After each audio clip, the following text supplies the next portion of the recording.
Hello everyone, Vampire218 here, bringing you another video in my Pokemon Spotlight for the Draft League format. Today I will be looking at Excadrill.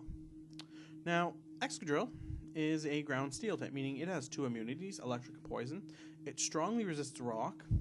It has 7 resistances and 4 weaknesses only. So on the typings, it's very good. Looking at its stats, its defense, special attack, and special defense, pretty bad. Its speed is not the worst, but it could be better. It's got very good attack and very good health, so it's a very bulky Pokemon. Now, let's look at its 3 abilities. The first of which is Mold Breaker, and this is my favorite ability. And it's my favorite ability on this Pokemon because Mold Breaker allows you to bypass abilities when trying to hit with moves. This means that Excadrill can hit Pokemon like Rotom with an Earthquake. It can hit Pokemon that have, Flash Fire with a fire move, or Water Absorb with a water move. It allows you to just bypass abilities, even like Sturdy, and that is really strong. Now, the other 2 abilities that it has is Sand Rush, which speed doubles in the Sandstorm, and this is amazing if you are running a sand team.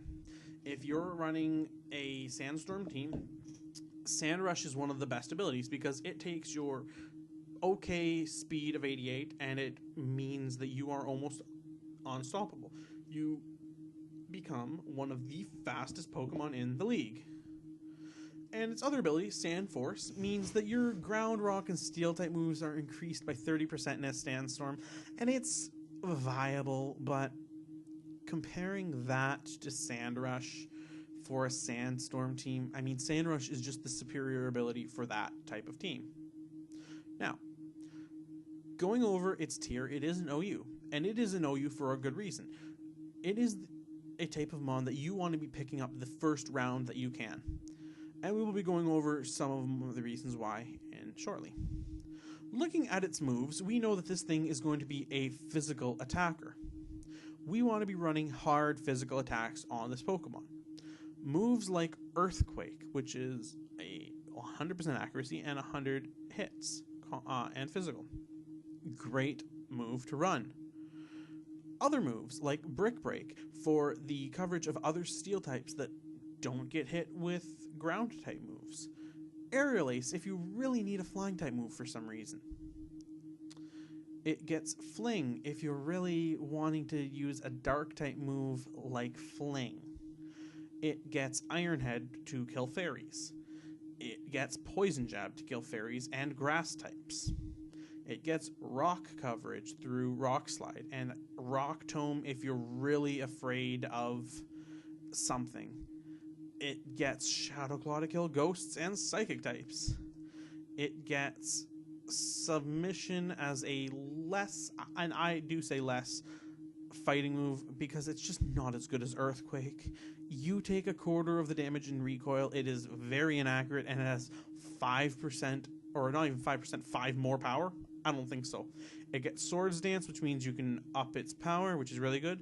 And it gets X Scissor as another coverage move to hit the psychic types, to hit the dark types, and to hit the grass types. Last move to mention of note here is Stealth. Oh, 2 to mention. Stealth Rock, because it's a very good rock, or 3 to mention. Stealth Rock, because it's a very good rock setter. Sandstorm, if you're going to be running it on a Sandstorm team and you wish to have an alternate method of setting up sand. While you can use Titar and you can use Hippo, having a Pokemon with Sandstorm is never bad as it allows you another option. And it's not an option that's always expected either. Now the other move that's really of mention, one of the main reasons why Excadrill goes round 1, is Rapid Spin. Now, spinners are very, very important in the Draft League format. Setting up rocks, setting up spikes, toxic spikes, webs, it's very frequent. It's very frequent. Even Leech Seed is pretty frequent if you have a Ferrothorn. extremely frequent, and having the ability to remove them allows you to prep better, because now you don't have to worry about your flying type taking a quarter of its health or your fire type taking a quarter, because you can send out Excadrill to deal with that.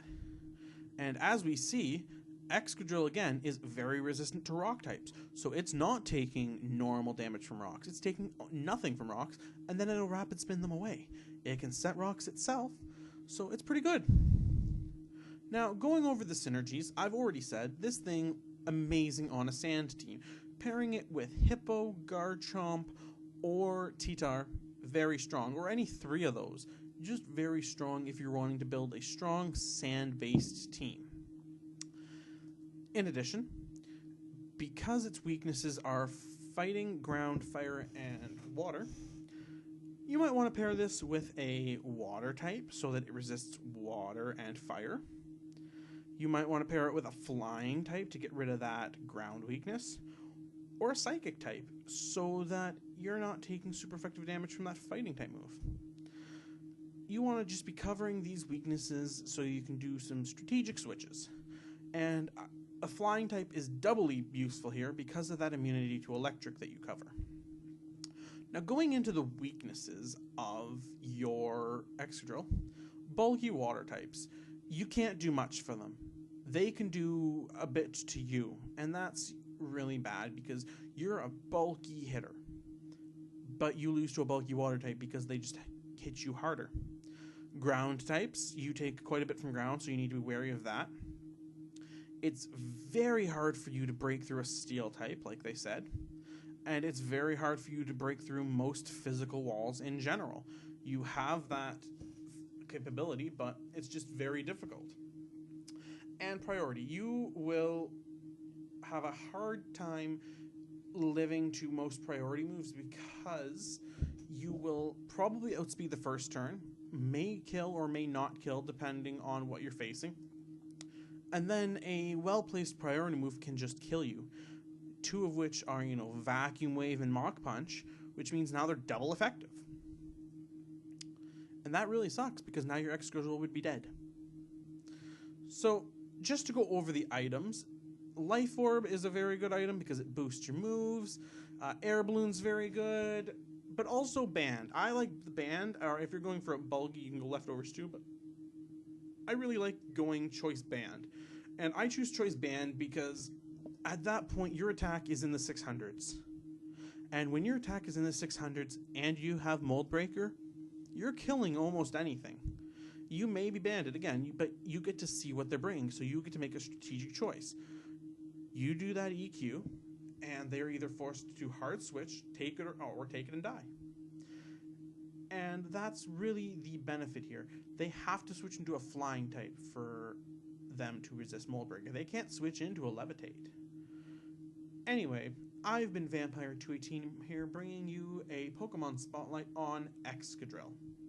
If you liked the video, please leave a like, share, comment, favorite, and subscribe for more Pokemon draft content.